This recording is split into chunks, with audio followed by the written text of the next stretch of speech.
Nisa, beberapa kali gue melihat Instastory lu, Instagram, dan lu Mhm, cukup senang untuk posting tentang feminisme.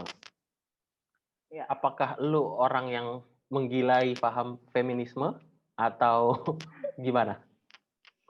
Enggak sih, Oke. gue juga bukan feminis menurut gue, karena masih ada beberapa paham-paham feminis yang, masih gue langgar gitu kan. Gue bukan feminis, cuma gue dari dulu itu selalu ingin menyampaikan bahwa perempuan itu harus mandiri.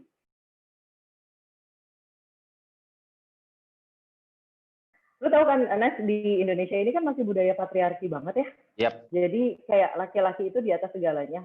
Mhm. Eee, Walaupun ya nanti gue akan bahas soal kesempatan karir sekarang untuk perempuan lebih banyak terbuka. Mhm. Tapi memang di budaya sosial itu Indonesia masih sangat patriarki banget. Dan Mhm. untuk menghilangkan budaya patriarki di Indonesia menurut gue masih jauh banget. Masih 2 kali putaran bumi jalan kaki menurut gue. Masih jauh banget untuk bisa menghilangkan budaya patriarki itu di Indonesia. Tapi Mhm. gue dari dulu selalu ingin bilang bahwa perempuan itu harus mandiri kalau mau kita terbebas dari yang namanya KDRT, kalau kita mau terbebas yang namanya toxic relationship, Mhm. atau kita uh, bisa terbebas atau tidak menjadi toxic parent, toxic Mhm. toxic mother lah gitu Mhm. istilahnya. Mhm. Mhm. Mhm. Oh, penting Menurut tuh. gue itulah kenapa itu perempuan mesti mandiri. Jadi kemarin gue sempat ikut side job jadi di BPS, di Bappenas. Mhm. Jadi angka kelahiran remaja usia 15 sampai 19 itu masih tinggi. Lu bayangin dari 1.000 remaja perempuan usia 15 sampai 19 itu kelahiran di usia segitu itu 36. Wow. 36 banding 1.000. Sedih banget kan, Nes? Iya, itu cukup Padahal mereka adalah mengagetkan. padahal mereka adalah penerus bangsa dan banyak usia 18 udah janda, anak satu, anak dua, Mhm. padahal masih senang tiktokan, masih senang nongkrong, masih senang jadi cabe-cabean gitu kan. Mhm. Tapi mereka dipaksa gitu untuk lebih dewasa dibandingkan dengan usianya. Tapi Kak, sorry gue potong. Bagaimana kalau misalnya ternyata memang mereka lah yang memiliki mimpi nikah muda misalnya? Karena di beberapa orang yang gue kenal itu juga apa namanya mereka punya cita-cita itu gitu, tanda kutip cita-cita untuk menikah muda, terlepas dari kemudian janda dan sebagainya ya. Tapi mereka sendiri juga sebenarnya ternyata menginginkan itu. Jadi gue Gimana? 12 tahun yang lalu ketika gue SMA, jadi gue kan ikut kayak perkumpulan jurnalis pelajar gitulah, ada salah satu koran lokal di Bogor itu. Terus Oke? gue ke daerah Jawa Barat situlah, bertemu dengan teman-teman seusia gue. Di Mhm. usia gue yang ketika itu masih berapa ya, 16-17 tahun, Oke. gue sudah berpikir gue harus jadi perempuan karir. Gue harus bisa jadi orang yang financially independent gitu. Di Mhm. usia segitu gue udah mikir seperti itu. Ketika Mhm. gue ngobrol dengan teman-teman gue sebaya, eh, tapi dari daerah yang cukup, ya maksudnya bukan kota besar lah, Ya. mereka masih menganggap menjadi perempuan karir itu sebuah apa ya, kayak sesuatu yang hina gitu loh. Oh ya? Jadi cita-cita mereka adalah yang menjadi ibu rumah tangga, istri, dan ibu yang baik tanpa berpikir untuk bisa financially independent. Hmm. Jadi justru Balik lagi, apa jangan-jangan justru kayak cari suami yang kaya, cari suami yang apa financially stable. Apa jangan-jangan seperti itu malah yang diiniin ya? iya, tapi menurut gue memang itu banyak kan. Maksudnya orang tua zaman dulu banyak yang menekankan seperti itu. Ngapain sih kamu kuliah tinggi-tinggi, nanti juga akan berakhir di dapur. Lu mau S3, terus lu memutuskan untuk di dapur juga itu terserah lo. Iya betul. Ya kan? Itu kalau boleh Lu cerita cuma, dikit, kenapa? kalau sorry kalau boleh cerita dikit, ada temen gue yang kayak gitu. Jadi gue pernah dengar waktu gue kuliah, gue kan kebetulan kuliah di Australia kan, lagi pulang ke Jakarta, Hmm. terus main ke rumah temen gue cewek. Terus habis itu kalau nggak salah lagi ada tantenya tuh siapanya lah. Terus bener-bener dibilangin, kita waktu itu lagi berencana untuk lanjut S2. Terus habis itu bener-bener diomongin, apa namanya, udah jadi perempuan nggak usah belajar jauh-jauh, nggak usah belajar tinggi-tinggi, nanti nggak ada yang mau, katanya gitu. Ya itu kan maksudnya itu yang akan menjadi doktrin sejak zaman dulu ya, Nes ya. Mhm, Menurut gue di zaman sekarang, di saat orang-orang seumuran kita yang jadi orang tua, ya kita harus bisa memutus rantai seperti itu gitu. mhm mhm. Bahwa Setuju. perempuan itu semuanya harus mandiri. Kalau Ya, misalnya gue lihat dari beberapa berita yang gue bikin atau gue terima dari teman-teman di lapangan, suami bunuh istri, suami siram istri pakai air keras, suami bakar istri ya ataupun ya. sebaliknya, Mhm, itu biasanya masalah utamanya adalah finansial, oke. ya kan? Si istri tidak bisa melepaskan diri dari suami yang abusive Mhm karena dia nggak tahu gimana caranya nyari uang dengan misalnya anaknya ada 2 atau ada 3, mhm kalau nggak sama si suami itu. mhm. Sementara di Oke. Indonesia hukum untuk memberikan tuisi bagi mantan suami itu kan belum seketat di luar negeri ya. Iya iya iya. Bahkan kalau nggak salah Memberikan tunjangan untuk di luar negeri pun ada kayak perjanjian pranikah kan? mhm. Iya. Di Indonesia kan maksudnya nggak ada kayak gitu, banyak yang udah cerai terus anak sama mantan istri sama anaknya nggak diurus gitu kan. Maksudnya banyak perempuan yang tidak bisa keluar dari lingkaran kekerasan dalam rumah tangga itu Mhm karena dia financially dependent sama si suaminya.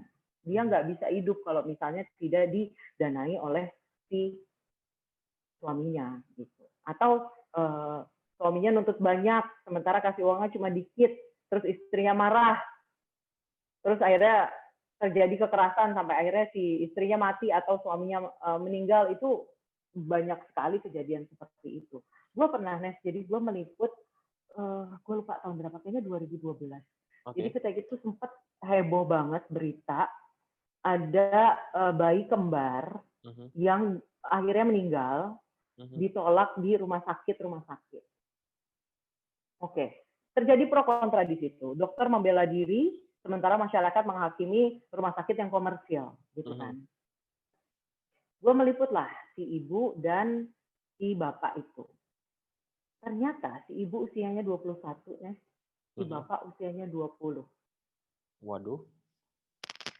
Gue tanya dong, bahkan ketika itu aja mereka lebih muda dari gue gitu. Iya iya iya. 8 tahun yang lalu aja bahkan mereka lebih muda dari gue gitu. Mhm. Dan gue bahkan belum kepikiran menikah sama sekali ketika itu. Oke. Uh, gue tanya, oh ibu tahu anaknya kembar? Enggak mbak, jadi aku baru tahu itu kembar, tiba-tiba harus dilahirin. Ya berarti selama 7 bulan, kan prematur anaknya, selama 7 bulan dia mengandung anaknya, dia tidak memperlakukan gizi seperti layaknya anak kembar gitu. Jadi kalau Iya iya, gue benar bisa benar. jahat bicara, ya itu salah ibunya kenapa anaknya bisa akhirnya meninggal gitu. Terus katanya? Ya gue nggak bisa ngomong apa-apa, Nes, maksudnya gue nggak mungkin menghakimi dia di situ. Oh iya iya iya, terus ya Oh, gue dia yang iseng gitu nanya, doang ya? emang ibu selama hamil makannya apa aja? Ya biasa aja mbak makannya gitu. Masih makan mie instan? Ya masih mbak, ya gitulah pokoknya.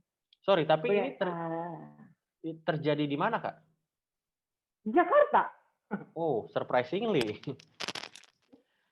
Kadang-kadang kan kalau kita pikir mungkin ya maaf ya, cuman siapa tahu di daerah kecil yang mungkin, edukasi ke sananya belum ini, tapi ini di Jakarta ya? Oh kemarin baru setahun yang lalu. Oke. Jadi kejadiannya itu sebelum kita kumpul-kumpul di Tegal ulang tahun Alek, lu inget nggak? Iya, Operasi Alek. Udah September enggak? tahun Nah lalu, itu iya. kejadiannya sebelum itu.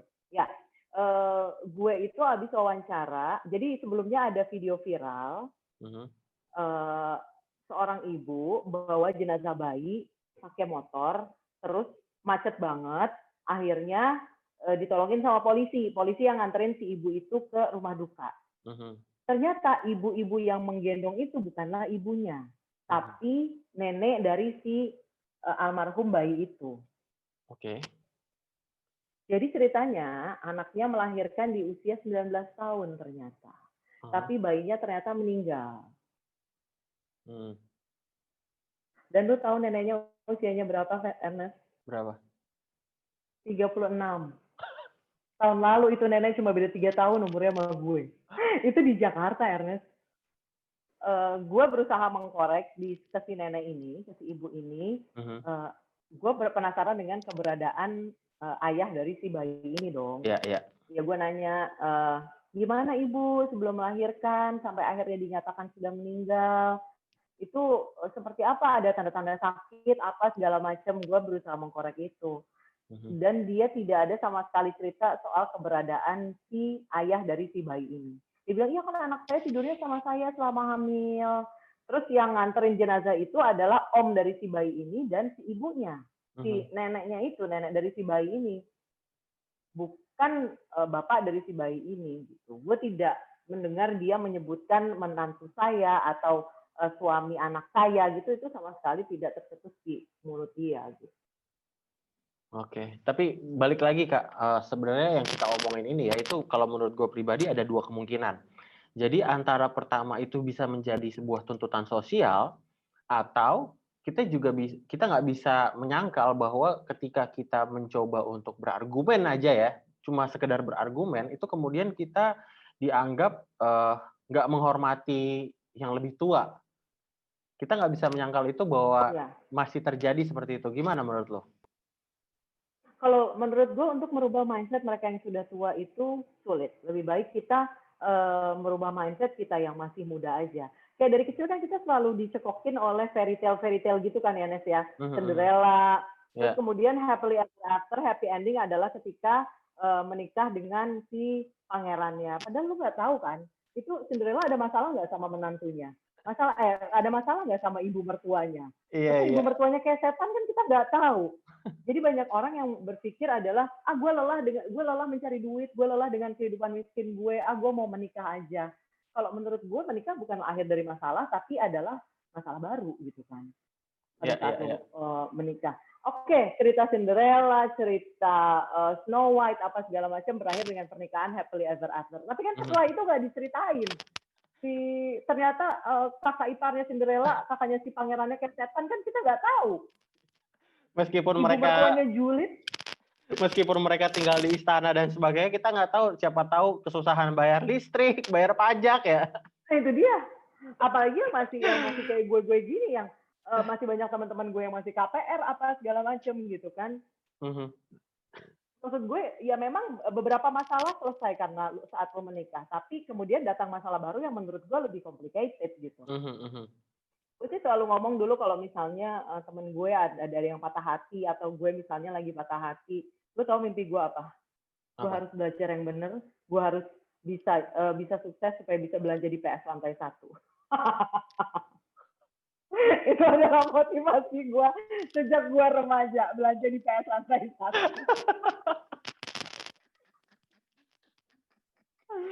Dan itu benar-benar lu taruh di profile Instagram lu ya. Work hard so Ya, you can shop harder. karena Itu itu sudah adalah menjawab. apa ya maksud gue being financially independent itu selalu menjadi mimpi gue. Justru Mhm, mhm. ketika gue harus menjadi istri kemudian ngurus suami itu adalah tantangan buat gue gitu. Lu Ketika tahun lalu Jemo sakit kan gue harus ngurusin dan lain ya, sebagainya, ya. itu gue shock di situ karena sebenarnya gue nggak siap nih karena gue pun 6 tahun menikah kami masing-masing aja gitu.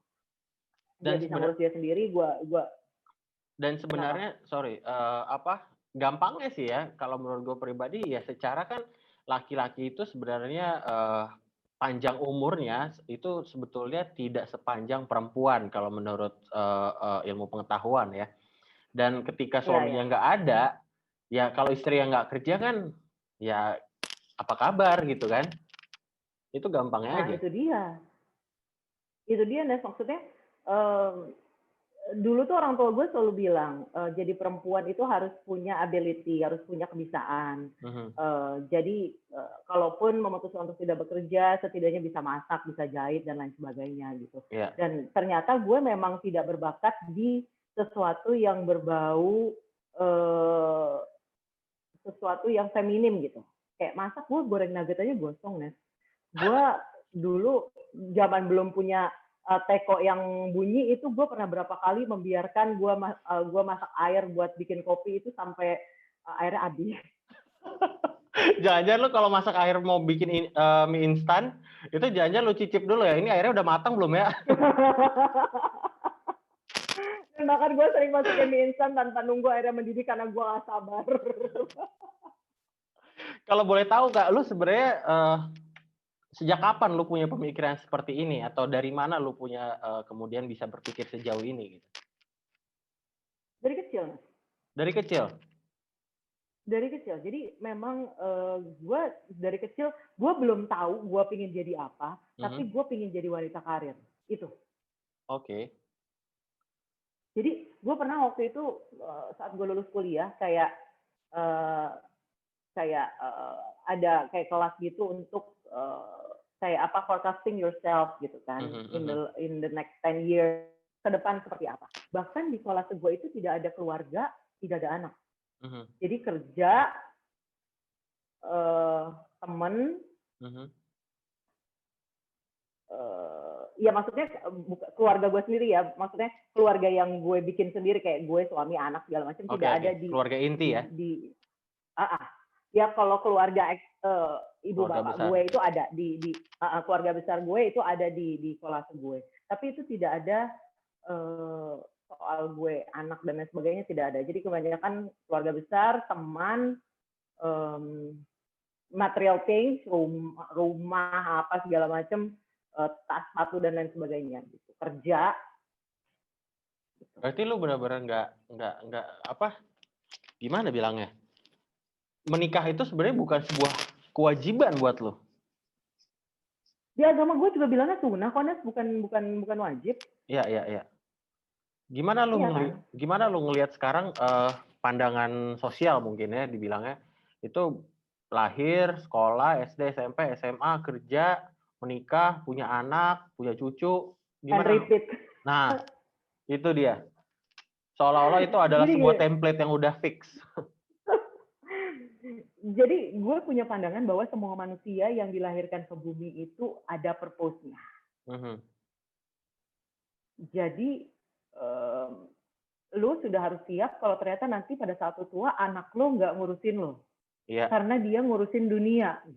Iya. Setuju. Dan anak itu besar bukan according to plan orang tua. Mereka punya jalannya masing-masing. Kalau orang tua di Indonesia kan masih banyak yang belum paham itu ya. Gue bahkan suka mikir kayak gini. Bahkan gue kalau misalnya berdebat dan gue udah bentuk, gue akan bilang kayak gini.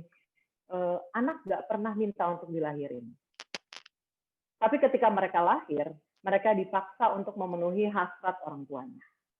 Pasangan kayak gue dan suami gue itu kami sering dikasihani karena kami belum punya anak selama 6 tahun menikah gitu.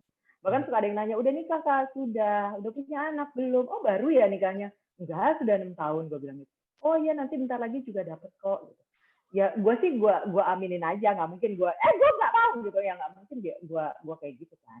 Gue sampai detik ini gue masih belum mau, tapi nggak tahu nanti 10 detik lagi atau 5 menit lagi gue nggak tahu. Tapi sampai detik ini gue masih belum mau karena masih banyak pertimbangan buat gue gitu. Masih banyak pertimbangan yang harus gue pikirin. Pertama soal itu, soal semua manusia itu dilahirkan itu ada purpose-nya. Ketika nanti gue jadi orang tua, gue akan jadi orang tua seperti apa nih? Gue akan jadi orang tua yang tetap seperti gue kayak gini,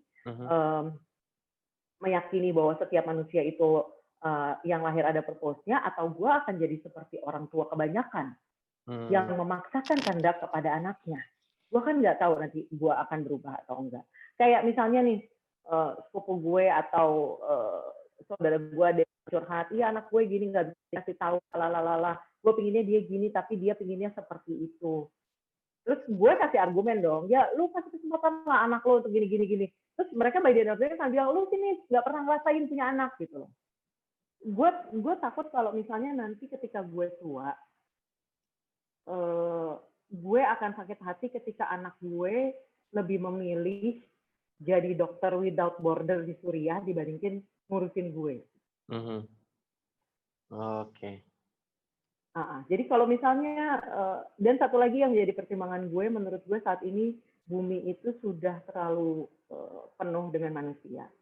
Padahal tujuan Tuhan untuk menurunkan manusia ke bumi adalah untuk menjadi apa ya, untuk memperbaiki bumi, untuk menjadikan Menjaga. bumi ini tempat yang untuk menjaga bumi ini. Tapi Mhm, by the end of the day justru manusia lebih banyak mengeksploitasi dan merusak bumi ini. mhm, Dan banyak menurut gua manusia-manusia yang purpose-nya tidak mereka gunakan karena mereka malas, karena keterbatasan finansial dan lain sebagainya. Kayak gue sering liputan ke tempat-tempat yang kumuh. Sedih loh, hancur loh hati lo pada saat lo ngelihat uh, manusia gerobak itu anaknya ada 5. mmm, Hancur iya loh hati iya lo, iya iya asli. iya.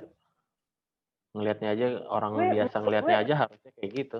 Harusnya hancur iya, hatinya ya, sedih. iya, hancur. Gue sih hancur banget lihat, hati gue hancur banget lihat kayak gitu.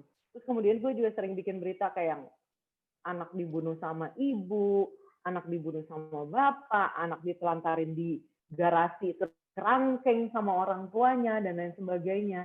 Kalaupun nanti suatu hari gue pingin ngurusin orang gitu, gue sudah siap untuk bertanggung jawab atas makhluk hidup selain kucing dan anjing gitu kan. Mhm mhm. Ya mungkin gue akan adopsi karena menurut gue there's no use untuk nambah populasi lagi. Indonesia ini sudah kelebihan populasi dan katanya kita akan bonus demografi 2020, 2030.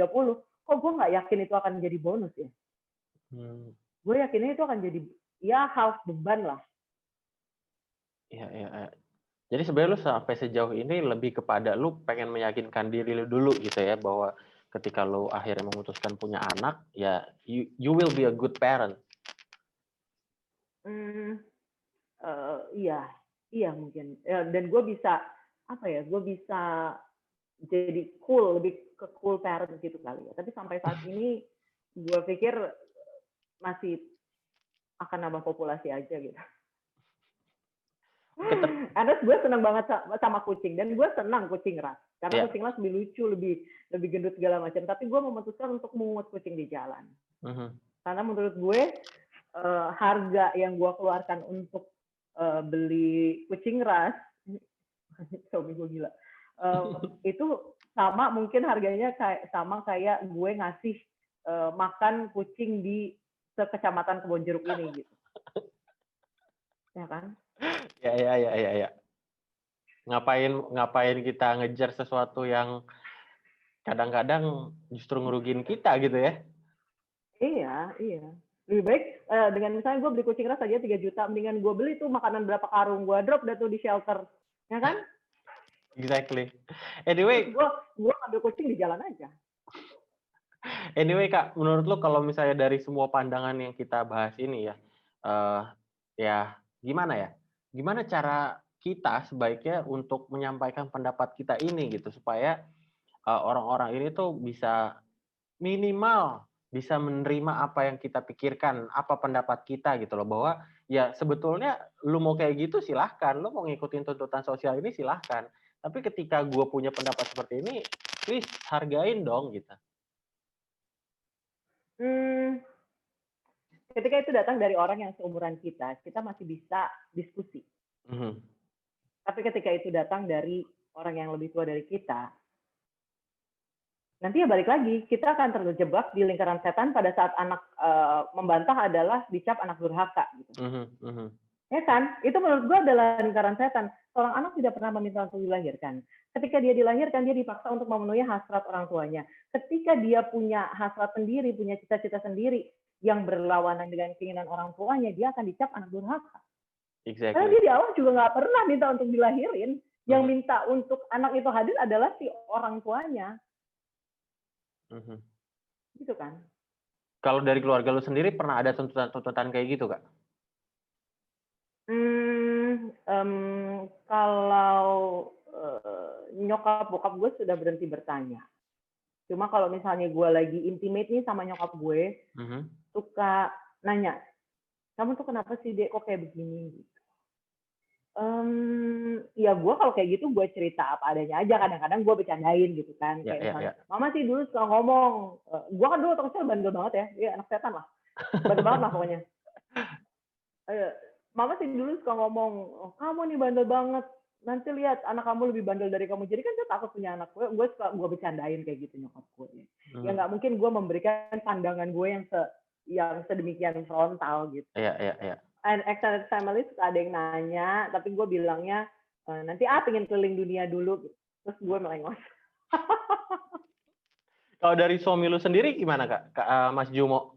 Bagaimana lu kemudian bisa meyakinkan dia mungkin atau dia menerima lu, seberapa penting posisi itu? Dia mau, tapi kalau nggak dikasih ya udah. Oke. Dan kami tidak berusaha juga untuk sampai promil apa segala macam, tidak. Dan kebetulan memang gue sama Jumo itu sama, satu visi. Menurut gue satu visi itu penting saat lo memutuskan untuk menikahi seseorang. Gue yang tidak mau menikah akhirnya mau menikahi dia karena gue tahu kami berdua satu visi gitu. Gimana menurut lo nih kalau misalnya lo bisa memberi saran kepada ciwi-ciwi, perempuan-perempuan di luar sana yang kadang-kadang tidak bisa melepas dari sosok pasangannya yang mungkin sebetulnya toksik ya. Bagaimana bagaimana menyampaikan ke mereka sebenarnya ya pasangan terbaik itu adalah pasangan yang bisa menerima kita. Jadi menurut gue ketika lo menjadi orang lain di depan pasangan lo, itu menurut gue itu berarti hubungan lo sudah toksik. Gue pernah ngomong ke sepupu gue yang 8 tahun atau 9 tahun menikah akhirnya cerai karena dia selalu berpura-pura menjadi orang lain, tidak seperti dirinya sendiri ketika di depan suaminya. Gue pernah ngomong ke gue gini, Mbak, artis Hollywood aja dibayar jutaan dolar untuk jadi orang lain. Lo gratisan. Itu quote yang sangat bagus itu. Itu quote yang sangat bagus. Dan gue cuma dikeplak sama sepupu gue, dia nggak bisa jawab. Tapi itu benar banget sih. Ya kan? Ya. Gue sendiri adalah orang yang pernah terjebak dalam toxic relationship cukup lama. Gue tidak menyalahkan mantan gue juga tidak menyalahkan diri gue, karena waktu itu kami belum sama-sama dewasa aja, dan masing-masing, apalagi gue belum punya bargaining position gitu. Ya, jadi gue terjebak di cycle perempuan sebagai subordinat gitu. Untuk teman-teman sekarang nih yang lagi struggling,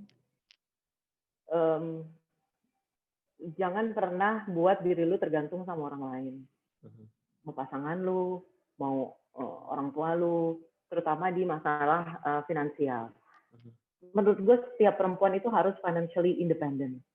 Supaya mereka punya bargaining power, supaya mereka punya bargaining position. Kalaupun lo memutuskan untuk mencurahkan diri lo untuk menjadi seorang ibu rumah tangga, lo tetap harus punya ability. Sekarang platform udah banyak, nggak nyari duit nggak harus ke kantor. Exactly. Pandemi ini bukti. Iya kan?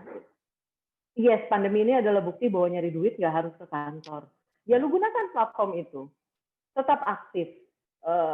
Tetap bisa berdiri di atas kaki lu sendiri. Karena lu nggak akan pernah tahu apa yang akan terjadi besok. Dan buat misalnya sekarang teman-teman yang merasa terjebak dalam toxic relationship, kalian harus bisa menimbang. Worth it nggak sih hubungan itu untuk dipertahanin?